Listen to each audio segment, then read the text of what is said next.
Okay. Hi, Tony. Nice to meet you. Can you hear me okay? Yeah, it's all good. Thank you. Okay. Listen, I appreciate you having me on, and I want to just validate what we were talking about, because the one thing that really stuck with me, this entire new upside down food pyramid, is the ultra processed food being the primary driver of 80% of chronic disease. I've been doing this for 17 years on YouTube. I have over 7,000 videos, and I've been doing a lot of education for really one purpose: to get people to change.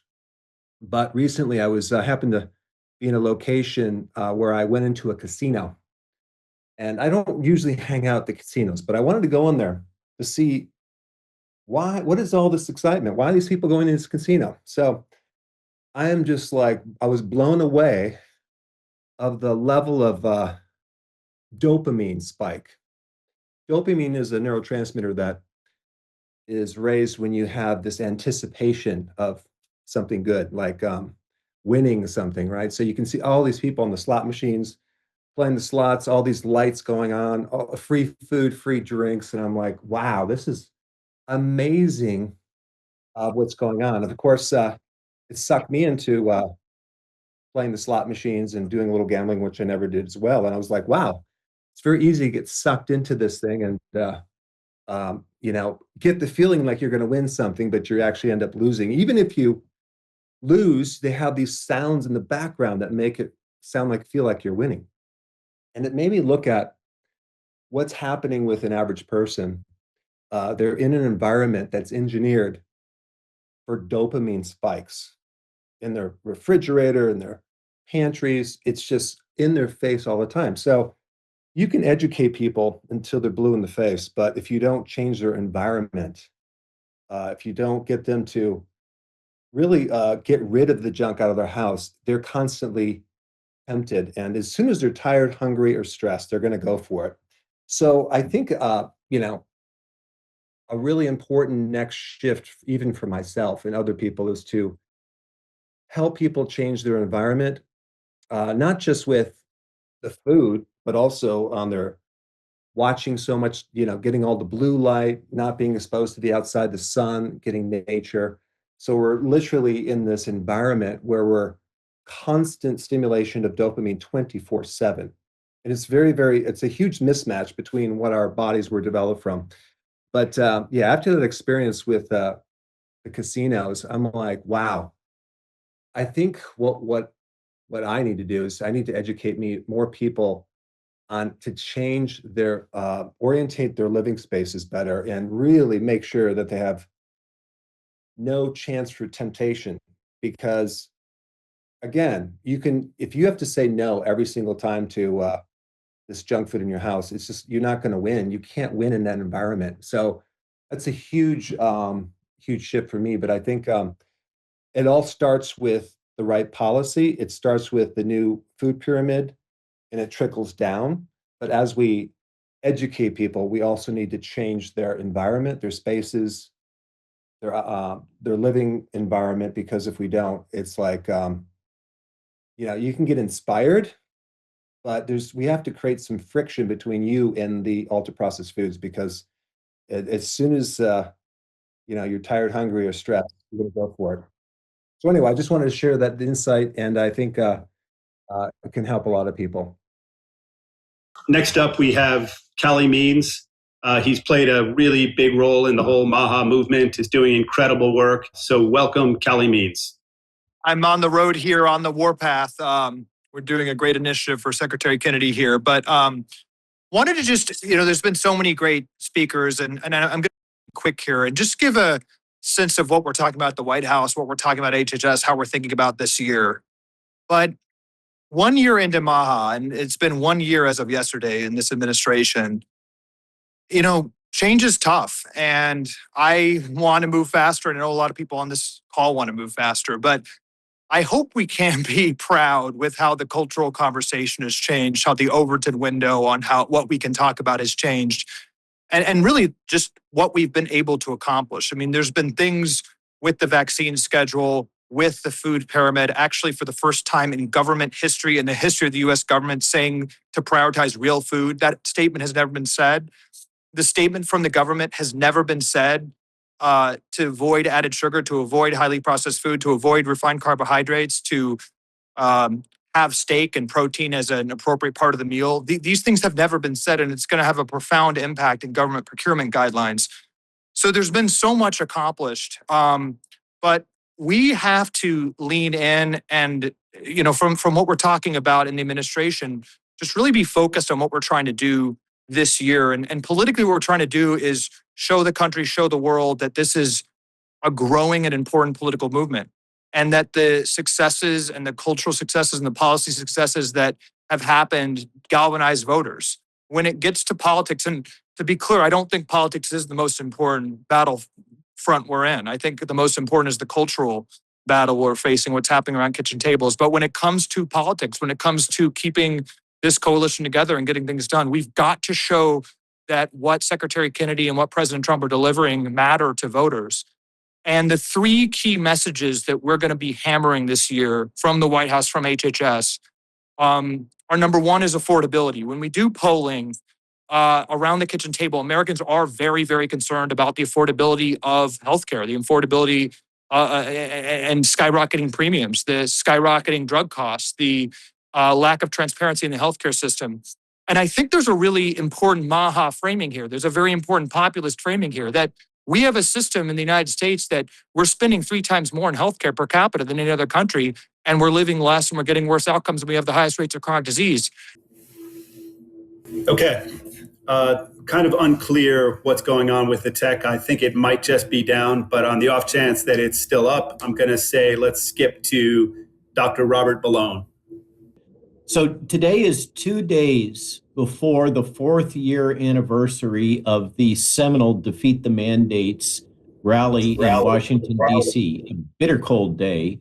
And Secretary Kennedy spoke very eloquently at. I think it was one of the most passionate speeches I've heard him give. And he was ridiculed by the Washington Post and the New York Times for basically supporting Nazism, because he spoke about the basic fact that the totalitarian mandates for vaccines that were implemented at the time, and frankly still remain in action, not in quite the same way, but we still have mandates in many states that children must comply with a vaccine schedule. And in the Western states, there's an effort to mandate the most aggressive vaccine schedule in the world, quite literally, including multiple jabs down to 6 months old for the COVID vaccines. We will say more about that, rest assured, coming up at the next ACIP meeting in the end of February. But right now, I want to focus in particular on the bioethics and freedom to choose associated with vaccine mandates. So what does the American Medical Association have to say about mandates and medical mandates? Quote, informed consent in medical treatment is fundamental in both ethics and law. Patients have the right to receive information and ask questions about recommended treatments so they can make well-considered decisions about care. Successful communication in the physician-patient relationship fosters trust and supports shared decision-making. The bottom line is, when you look carefully at modern Western norms in terms of bioethics, it is explicitly clear that medical mandates are not acceptable. Patients have the right to autonomy and self-determination about the medical care that they shall receive. And of course, that extends to their children if they are the parents or guardians of minors in the United States. Those should be the rules. And yet somehow we have this unspoken exemption that vaccines somehow can be mandated. Now, this goes back to a series of seminal cases, basically to mid-1800s UK, with a smallpox outbreak that kind of formed the basis for this. And then it was codified in US law in 1905 in the case of the Supreme Court case of Jacobson versus Massachusetts, which is what's been cited to support the mandates that we have now. But they are not scientifically valid. These mandates for these vaccines have no merit. They totally disregard the variability in human response to pathogens. They disregard natural immunity. They disregard patients' rights. And just as we all insisted on that bitter cold day on the steps of the Lincoln Memorial, literally almost to the date 4 years ago, we must defeat the mandates. I think that is absolute bedrock here for MAHA, is we must stop these mandates. And I'm not deaf to the calls that we need to get the COVID vaccine mRNA products off the market. All I can say is stay tuned and wait for the upcoming ACIP meeting. If the FDA won't act, there are other entities that will. So that's my message to you today is remember, 4 years ago Friday, defeat the mandates. We shook DC with the most successful rally since the events around the election that caused so many to go to jail. They didn't think we could do it. We did it. We can do it again.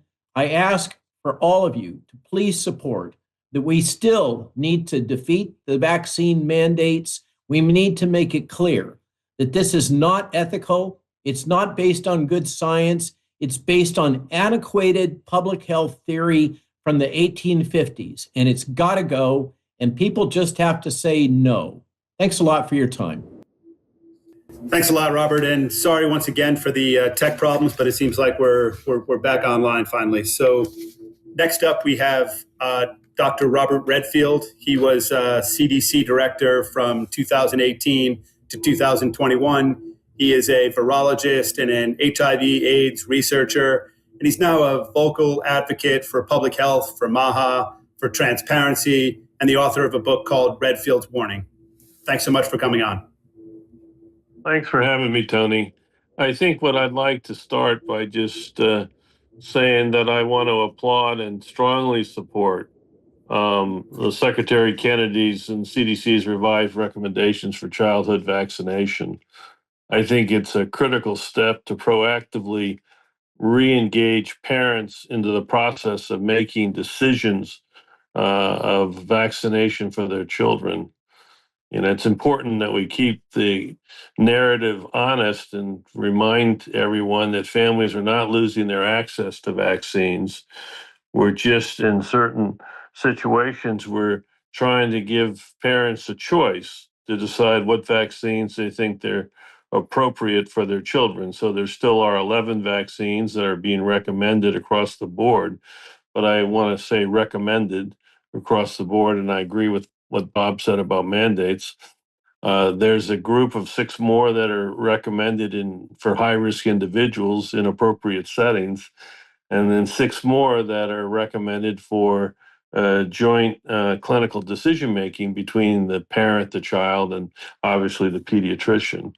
I think it's really a critically important step to re-engage. I think the most important healthcare providers for these children, which are the parents and the pediatricians.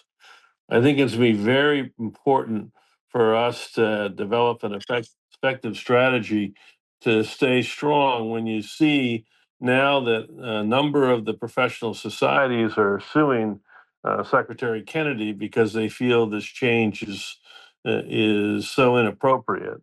As Bob talked about, giving people the choice to make the health decisions for themselves is something that's intrinsic to medicine. So I think we have to be aggressive in countering a lot of the disinformation that continues on this thing. And I do want to just applaud Secretary Kennedy and the CDC and the team for making these important decisions. I think it's really an important first step in trying to rebuild public trust when it comes to the area of vaccine policy, because clearly the mandates, particularly during the COVID year, and then a fresh look at the mandates that have gone on for decades, as really, I think, fundamentally the undercurrent for why there is such a loss of public trust. And so I applaud the secretary for those decisions. The second thing I would just say is I feel the same way about the courage to really tell the truth about the food pyramid and get us back, on track in terms of the recognition that good, healthy food is good. I mean, the irony that we have to defend that drinking milk is better for people than drinking sugared sodas. So again, I want to thank all of you all in MAHA that continue to try to articulate this. Obviously, as a strong vaccine advocate in my career, but I'm a strong advocate for honesty about vaccines, and I'm a strong advocate for personal choice about vaccines. And we need to allow people the information so they can make the right personal choice for them and their children. So thanks for having me, and I appreciate everybody's doing. Thanks so much, and thanks for all the work that you've done in the past and that you're doing now. And it's great to have you on again. Next up, we have Senator Rand Paul, who's played a big role in the MAHA movement and in so many of the things that we've been trying to do. He's just been an incredible fighter for medical freedom, for real science that serves the public, not corrupt corporate science. He's backed MAHA and the movement's goals and principles for many years. And he's the author of the incredible book, Deception, the Great COVID Cover-Up. Thanks so much for coming on. Thanks, Tony. I wrote an op-ed this week talking about liability protection. I've been opposed to giving liability protection to pharmaceutical industries for vaccines because I think then they don't pay attention to potential vaccine injuries and they aren't as concerned because they're not liable. This liability protection or shield has also been given to Google and to all the internet providers over time. And for a long time, I thought, well, we need that because if someone calls you a creep online, you call them a creep online. We can't really have lawsuits over all of that. But what I've become more aware of recently, though, is that Google and others are hosting things that are defamatory. So Robbie Starbuck is a guy who broadcast. They've hosted horrendous accusations of him committing crimes with children, all kinds of bizarre things that aren't true, which is defamation, and Google refuses to take them down. So recently I had somebody posting, Rand Paul's taking money from Maduro. So I said, take it down. You can't host things that are defamatory, and yet they continue to do it anyway. So I've been rethinking my position on this. I've always thought the pharmaceutical companies shouldn't get liability protection because then they're less likely to be concerned about the individuals taking their products, including vaccines.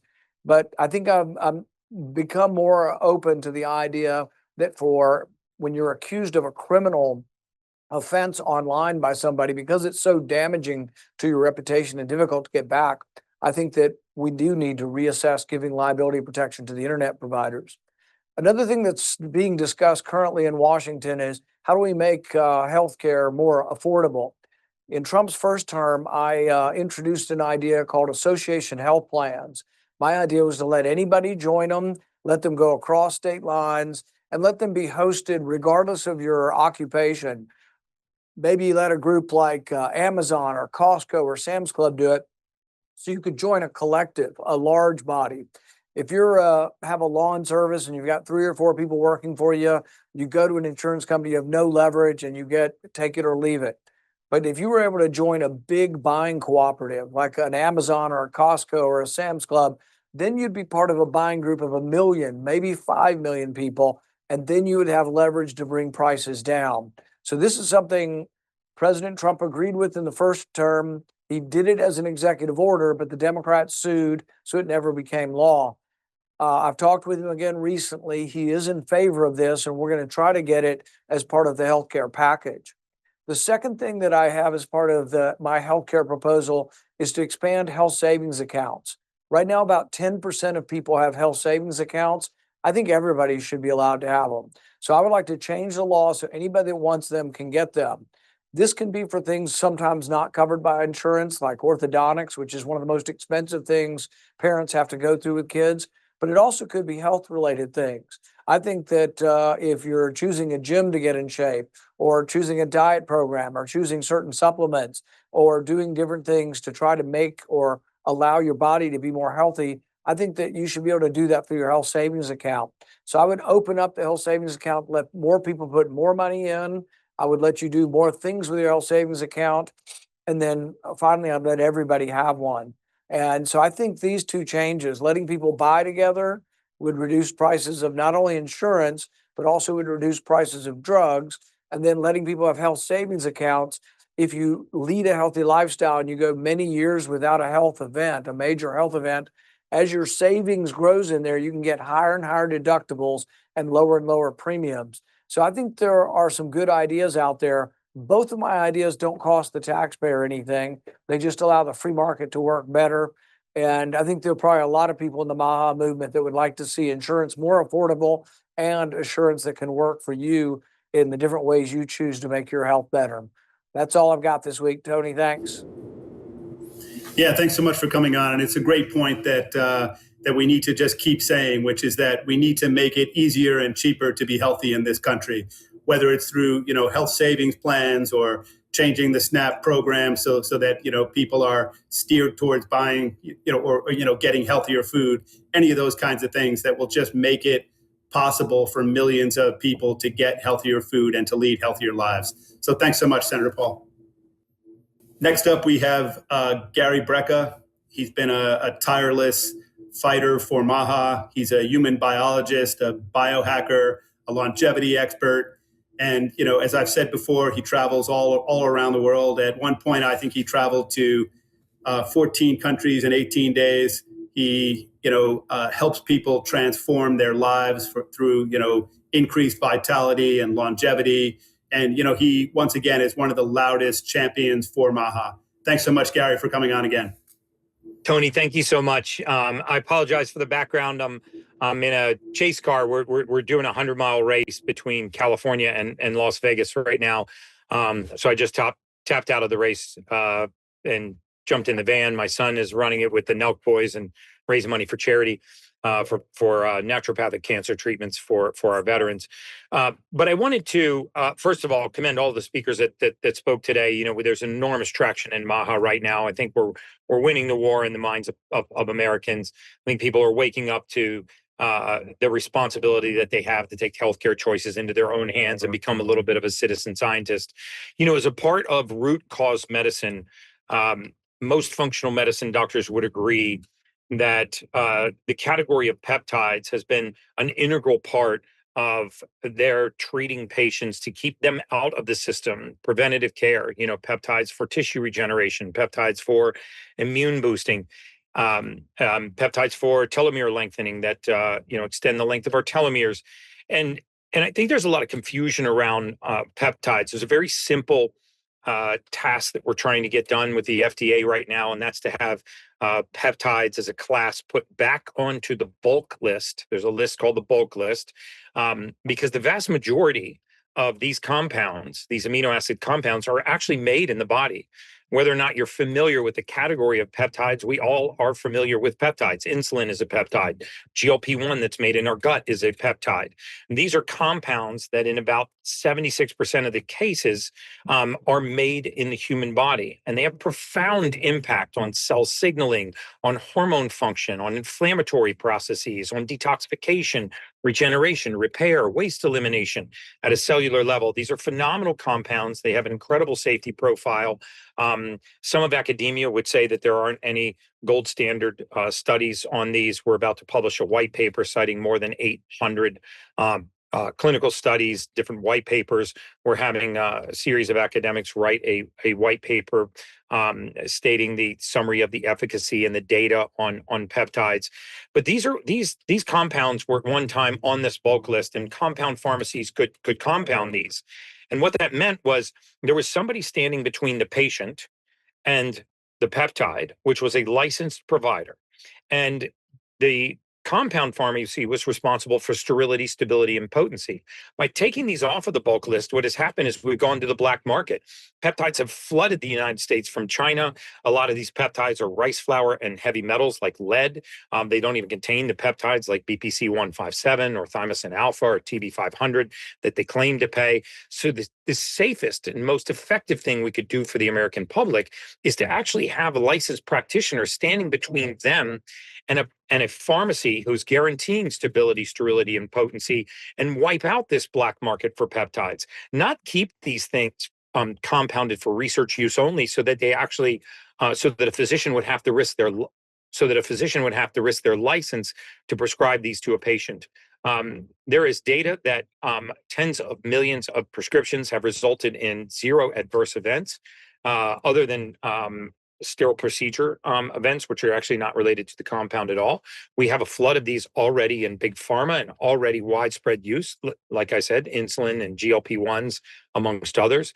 And so I think drawing our attention to this category of preventative care, which is relatively inexpensive, being put back onto this bulk list so that we could have compound pharmacies which are regulated by our Food and Drug Administration and licensed practitioners protecting and standing between the patient and these products, I think would be the best case for us to advocate for this area of functional medicine to really be in service to humanity. It was important enough for me to take a break on this race to just come and say my piece about my support for peptides and the support in academia for peptides. I look forward to sharing this white paper with all of you and giving you the list of cited research, so you can, if you're a nerd like me, you can read it for yourself.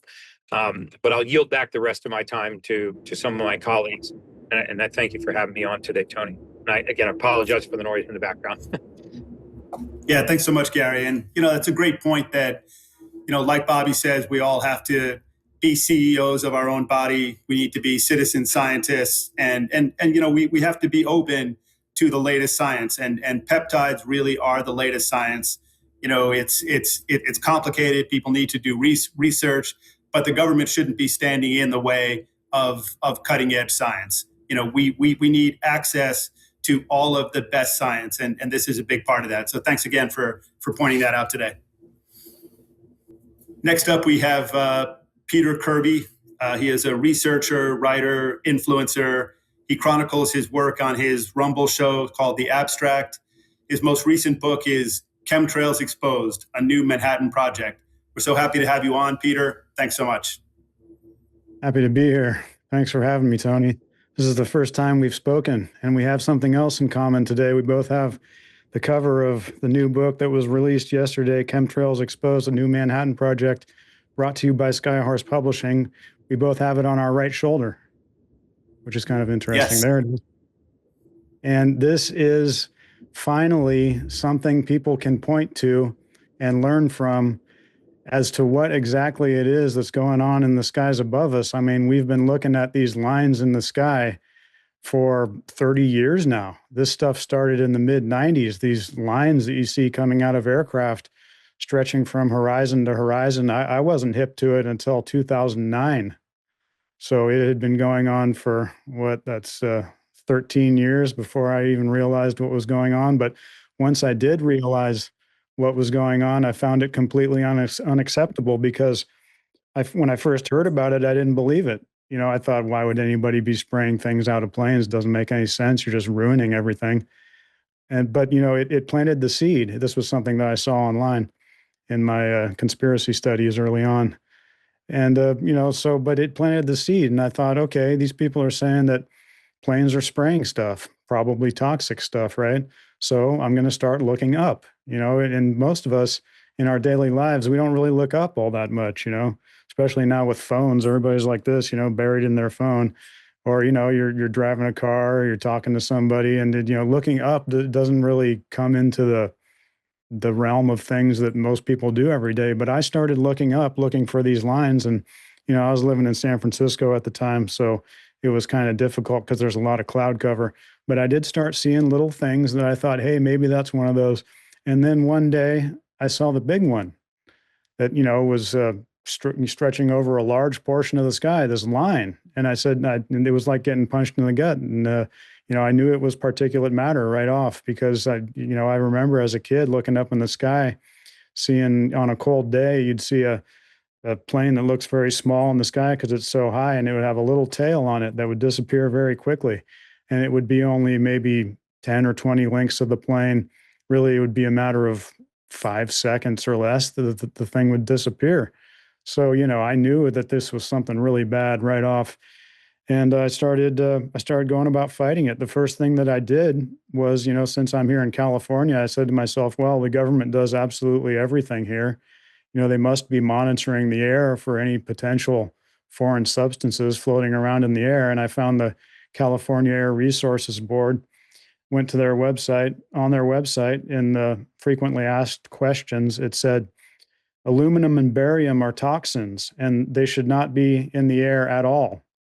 But then you were also able to generate graphs on their website for aluminum and barium in the ambient atmosphere. And what I found from the charts that they had provided were elevated and rising levels of both aluminum and barium in the ambient atmosphere. And, I think this is actually the most damning evidence. There's been lots of rainwater samples, and I have documented actually 5 different ways that you can prove that chemtrails are not contrails. They're not water vapor, not ice crystals, as the establishment says. I think it's the most damning because it was collected by career scientists, working through a process, working through a government agency, and it has the advent of time. It's showing you years. It's showing you, it had about the charts that I generate and we reproduce in Chemtrails Exposed. They were over the course of about 20 years, I think, the charts that were reproduced. So you see it rising from 1996, which was the year that the spraying began. You see it kind of bottomed out in about 1996 and started rising, especially the barium. Aluminum was rising, but the barium, which should absolutely not be there. I mean, neither one of them should be there. I mean, barium can be radioactive. Aluminum is absolutely horrible for you as well. But, this was my first bone in that I made in the mainstream media. And this was how I got started 17 years ago on this thing. And I've been doing a lot of historical research, and I've been finding just bombshell after bombshell. And, this book is 500 pages long. And, I did a ton of research for it. I spent $10,000, took about 10 years doing it. I only got about a minute left, but, I made thousands of photocopies. I had access to all of the archives from UC Berkeley, which was involved in the original Manhattan Project. I did upwards of 100 interlibrary loans, read hundreds of books, and, I found nuggets everywhere. And it's just far too much to get into. This is why, I have no problem doing 2-hour interviews, so it's kind of like I got to describe the meaning of life in 5 minutes. But hopefully, I hope I did, because we're running down on time now. It's all in the book. And I think that if you read it, you'll have crystal clarity as to what's going on here. The confusion ends now. Great to have you on. It's science is about questioning authority, and we've been told so many lies for so many years, and we need to be open to absolutely everything. We can handle the truth. We can listen to you, to so many people like you who are telling stories that just are not being told by anybody else. And, it's scary to hear these things, but it's even more scary to know that they're happening and that nobody is actually dealing with them and getting them changed. So thanks so much for the work that you've been doing. Thank you, Tony. And congrats on the book. Thanks. Next up, we have the incredible Russell Brand. I'm not going to introduce him because there's no way that I can really do that. Welcome, Russell Brand. Tony Lyons, thank you so much for having me on are we going to call it a show? Certainly as part of your magnificent movement. I'm, as always, a grateful participant. Peter Kirby has done some great service there, because chemtrails are one of the great idols of the conspiracy movement, in so much as people will get an aluminium or aluminum hat on your head so fast if you question those lines in the sky. They will tell you that there's a million legitimate reasons for it. And only over time, and as a result of the research of men like Peter, we now know that our worst fears, our most insane conjecture, was more grounded in reality than what we were told by, for example, the mainstream media and reassuring voices that operate in systemic spaces. And how many times now have you seen this pattern unfold? Lee Harvey Oswald acted alone. Building 7 collapsed of its own volition. The vaccine is safe and effective. How many more times must we sit idly by while they decry alternative perspectives that are valid and well researched, but happen to, by some extraordinary coincidence, be antithetical to their ongoing financial and commercial interests? We know now without any doubt that we live within the nexus of global imperialist commercial interests and state-level bureaucracies, umbrellaed by a set of NGOs and global bureaucratic organizations, among them the WEF, the WHO, NATO, the EU, the UN, all these acronyms and initials that might as well spell out Satan, because that's ultimately who they work for. Pause a moment, if you will, to reflect on the WEF's logo and giggle to yourself that the World Economic Forum has neatly embedded within it a 666. Surely, though, we must remain in what Whitney Webb calls spaces that can be corroborated. As she says of Alex Jones, who's done a great deal of good work amidst the occasional errors that he's made, some of the things he says are difficult to corroborate. What I'm grateful for when it comes to men like Secretary Kennedy, Dr. Oz, some of the brilliant people on this call, Lisa, Gary Brecka, Calley and Calley Means, and of course Tony himself, is they make those of us that are of a more, let's call it spiritual bent, inclined towards conjecture because our intuition has long demonstrated that we are right about so much. You were right about the chemtrails. You were right about the vaccines. You were right about 9/11. You were right about the assassination of JFK. You were right about the opioid crisis. You were right that they are putting things in your food like heavy metals and toxins that are egregiously bad for you.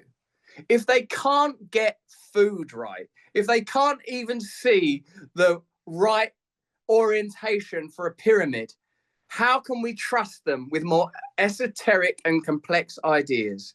For too long, your great country and the globe itself has been in the thrall of the most appalling individuals and institutions, about whom the best we can say is they are deeply fucking inept. But at worst, they are the agents of something akin to, if not actually, evil. My great thanks and my incredible prayer is that we are beginning to see the emergence of a new caste, a new class of people who are not so heavily webbed and tethered to material outcomes that they can be corralled and shepherded through the labyrinth of these ludicrous lies like mundane, brain dead, and asinine sheep. We are beginning to awaken. We are beginning to understand that the very technology that's being used to control us through false information, censorship, and control can be, and I pray will be, used to create mass information, mass disobedience, direct democracy, decentralization, an informed public in your informed republic will lead to revolution. If the institutions of democracy cannot deliver freedom, which is their only function, then surely they must be challenged. But as the great Mike Benz would tell you, when people say democracy, they do not mean the process of rule by the people. They mean a set of protected institutions that have long been bought by the very kind of interests that day after day, call after call, on this very call and amongst one another, we discuss as being the root, the deep and insidious root of this problem. Lord, I pray for the awakening. Lord, I pray that we can overcome our personal weakness and our selfishness and be willing to die for this, for surely that is what, for some of us, it may cost. Thanks for having me on, Tony. I'm in an unusual mood. I've got a lot on. Thanks so much, Russell. That was beautiful, beautiful, beautiful. You know, there is no freedom without health, and we're fighting to make it easier and more affordable to be healthier. You know, we've had tech problems, we've had censorship, we've had propaganda, we've had false information for decades, but nothing is going to stop us. You know, nothing is going to stop us from making this country healthier, from making ourselves healthier for the third time, you know, for being CEOs of our own body and of our own lives. So, you know, that's what this is all about. That's what MAHA is about. And it's always great to have you on. So I want to say next that, you know, we're so grateful for all the people who come on to this show each week, you know, that are such a key part of the MAHA movement, whether it's people inside the government or people outside.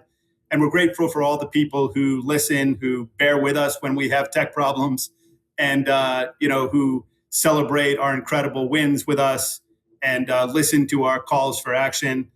You know, we at MAHA, you know, and I'll say this every time, you know, we have powerful tools at our fingertips. We have the MAHA report on Substack that now has something like 140,000 followers. We have the MAHA Institute that has incredible roundtables, that is doing just a wonderful job bringing in people from all different areas and getting into real in-depth discussions to change policy, to improve policy.